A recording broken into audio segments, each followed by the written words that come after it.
dumako tayo dito sa isang libreng training. Ha? Yan. Libreng barista training. Yan, gusto ko yan, Kuya Mike. Handog para sa mga Hermoseño. Nagsanib puwersa ang ina ng Hermosa at ang Rotary Club of Freeport Zone, Subic Bay para sa libreng barista training na isinagawa noong nagdaang June 13, 2025 sa Rotary Community Core of Palihan Training Center sa Barangay Palihan, Hermosa, Bataan.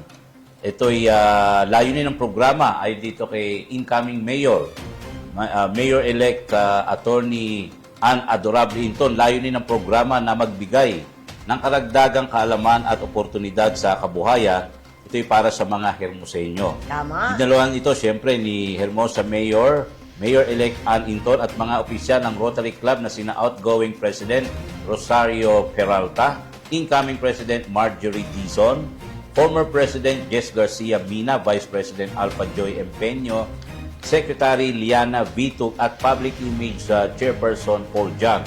Isa rin sa mga naging tagapagsanay ay si Richard Clever Santiago Diseque na nagbahagi ng kaniyang kasanayan sa mga kasanayan o training para sa mga lumahok. Ang inisyatibong ito ay bahagi ng advokasya ng lokal na pamahalaan ng Hermosa at Rotary Club na suportahan ang mga mamayan sa pagtataguyod ng kabuhayan. Patunay rin ito na sa pagtutulungan ng iba't ibang sektor, higit pang oportunidad ang maibibigay sa mga Hermoseño para sa isang mas maunlad na komunidad. Wow. Congratulations doon sa mga gumraduate sa training na yun, sa tulong. Wala namang susunod na training May na mga gano'n. susunod pa yan. Na Kaya nang gusto ko yung gano'n, yung paghahalo-halo ng Oo. mga wine, di ba?